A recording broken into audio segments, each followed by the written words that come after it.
Vraiment, je vous le dis, il y a tellement un déséquilibre des fortunes, c'est incroyable. Dans certains pays, des enfants meurent de faim. Et ce n'est pas une métaphore, ils meurent vraiment de faim. Et dans d'autres pays, ils meurent parce qu'ils sont trop nourris. Le monde est fou.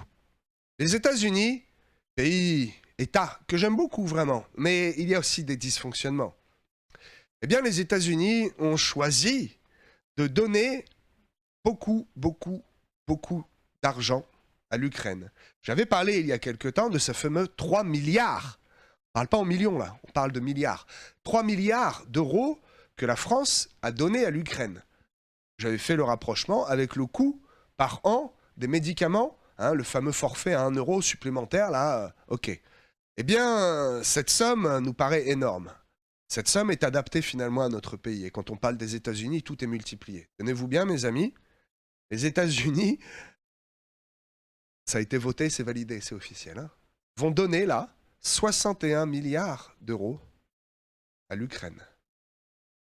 61 milliards d'euros. Je ne sais pas si vous imaginez en Afrique ce que l'on pourrait réaliser avec 61 milliards d'euros. J'espère que ce président va au moins pouvoir s'acheter un nouveau pyjama, n'est-ce pas, à ce prix-là. Sorcellerie. La sorcellerie, mes amis, nous savons que c'est dangereux. Le monde, visiblement, rigole avec ça. Et je rebondis sur un TikTok, je crois, qui m'a été envoyé, ou un WhatsApp qui m'a été envoyé cette semaine, où je crois que c'est un chrétien, forcément c'est un chrétien qui s'exprime. J'ai halluciné complètement. Chez Jiffy, alors peut-être vous ne connaissez pas l'enseigne, je ne veux pas en faire la pub, surtout pas, mais c'est une enseigne qui est un petit peu taxée de gestion sectarisme.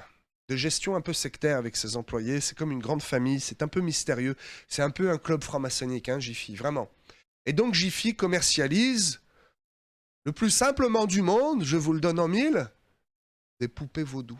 Petit kit sorcellerie pour torturer ton patron, pour torturer ton ex, pour torturer celui que je n'aime pas, ta belle-mère. Et alors ils prennent ça à la rigolade, on peut en rigoler. Toutefois, ça existe, un petit kit avec une petite poupée vaudou, avec des noms dessus au niveau des membres, et une aiguille fournie avec un manuel. Normal. 5 euros. Comment produisent-ils ça à 5 euros? Où est le bénéfice? Le bénéfice est ailleurs. Ils en tirent un bénéfice maléfique. Et pour tous ceux qui nous regardent, si vous croyez que c'est vous qui jouez à leur sorcellerie, je vous le dis, c'est les démons qui jouent avec vous.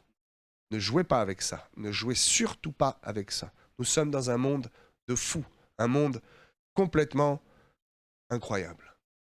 Le ministre de l'Intérieur, M. Darmanin, a proposé et a déjà mis en place, peut-être vous l'avez entendu, un couvre-feu. La dernière fois que nous avions entendu parler de couvre-feu, c'était pendant cette période de dictature sanitaire, n'est-ce pas? Où nous ne pouvions pas sortir. Il fallait se faire un petit papier, soi-même une autorisation. Mais quel ridicule. Juridiquement, vous savez que juridiquement, ça n'avait aucun sens. Eh bien, le couvre-feu pour les enfants de moins de 13 ans est déjà mis en place en Guadeloupe, depuis le début de la semaine dernière. Bien, pas bien, je vous en informe, ce n'est pas à moi de juger. Toutefois, je trouve que c'est peut-être les parents qu'il faudrait éduquer. Les parents qui ne sont pas capables d'éduquer leurs enfants. Comment un enfant de moins de 13 ans se retrouve dans la rue passé 22 heures? Et pourquoi faire? La loi est passée et cela va peut-être arriver jusqu'en métropole. Sujet suivant. Un rappeur iranien. Oui, même en Iran, il y a des rappeurs. Un rappeur iranien a été condamné à mort. Peut-être vous l'avez vu passer cette information-là.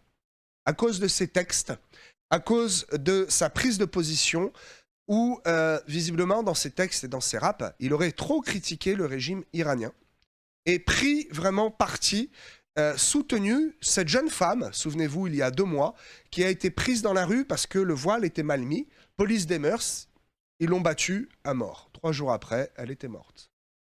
Eh bien, voilà le pays qui aujourd'hui veut nous faire la morale, l'Iran. Pays qui est complètement contre les libertés et qui veut imposer son autoritarisme et sa religion au monde entier. Comment quelques-uns réussissent à trouver des arguments pour les défendre. C'est assez incroyable. Ce même pays qui a étouffé, et là, c'est une bombe, peut-être beaucoup ne le savent pas, info importante.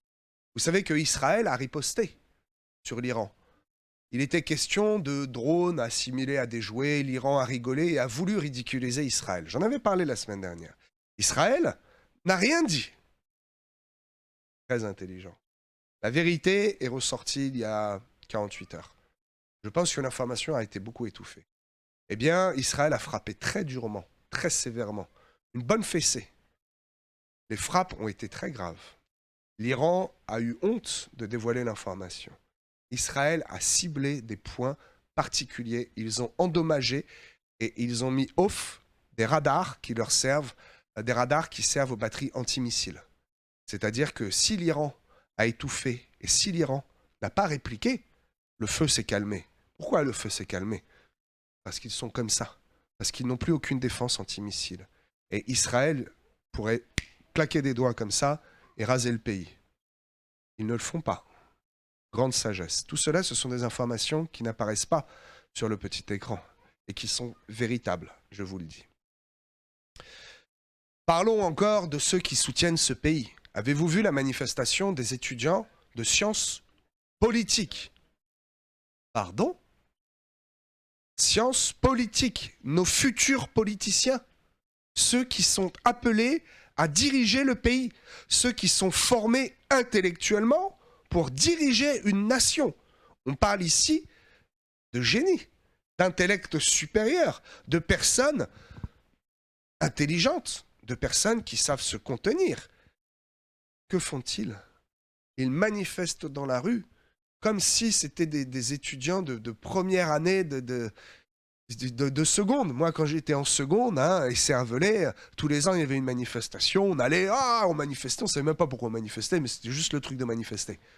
Aujourd'hui, ceux qui ont ce comportement-là, ce sont ceux qui vont diriger, qui sont censés diriger le pays. Mes amis, je tire la sonnette d'alarme. C'est très grave. Le pays part vraiment dans une mauvaise direction. C'est la fin des informations, mes amis. J'espère que cela vous a intéressé et j'espère que cela vous alerte encore plus sur les temps dans lesquels nous sommes.